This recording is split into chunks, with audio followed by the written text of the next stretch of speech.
कृपाशंकर यांचं वक्तव्य म्हणजे कारस्थान असल्याची टीका खासदार संजय राऊतांनी केली आहे। भाजपनं मुंबईत मराठी माणसाचं डोकं फोडायचं ठरवल्याचं राऊतांनी म्हटलं। निवडणुकीच्या तोंडावर वातावरण निर्मिती करत माहोल बिघडवला जातोय असा आरोप राऊतांनी केलाय। भाजपला मराठी महापौर होऊ द्यायचा नाही, कृपाशंकर सिंग म्हणजे भाजपचा बोलका पोपट असल्याचं राऊत म्हणाले। तर राऊतांच्या या टीकेला नितेश राणेंनी उत्तर दिलं। वारिस पठाण बोलले तेव्हा ठाकरेंचा एकही नेता पुढे का आला नाही असा सवाल नितेश राणेंनी राऊतांना विचारला। एंगल में आपने कहा कि उत्तर भारतीयों का महापौर बने, ये इसको संभव बनाने के लिए क्या कोशिश करेगी उत्तर भारत? संभव बनेगा ना, बनाएंगे ना। हम इतना नगर सेवक चुन देंगे कि उत्तर भारतीय समाज का महापौर बनेगा। बघा, भाजपचं ठरलंय की मुंबईत किंवा अन्यत्र मराठी महापौर होऊ द्यायचा नाही, हा भाजपचा अजेंडा आहे।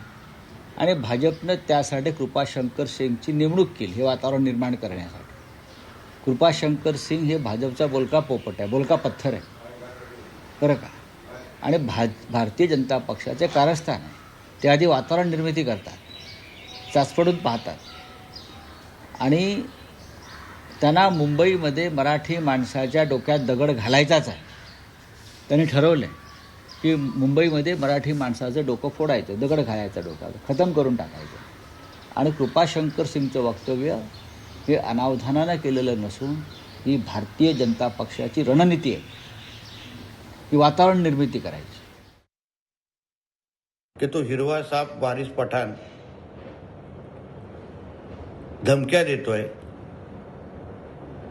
की मुंबईचा महापौर हा कोणी खान, पठाण किंवा अब्दुल बनू शकतो। मुंबईचा महापौर कोणीतरी बुरखावाली महिला पण बनू शकते। तेव्हा कुठल्या ठाकरे गटातल्या लोकांना मिरची लागली, कोण बिळातून बाहेर आले, कोणी आक्षेप घेतला। पण जेव्हा कृपाशंकर सिंगनी मुंबईचा महापौर हा उत्तर भारतीय बनू शकतो असं म्हटलं, तर हे सगळेच बिळातून बाहेर आले, बोंबलायला लागले। जेणे काय हिंदूंमध्ये फूट पाडण्याची सुपारीच या लोकांनी घेतलेली दिसते।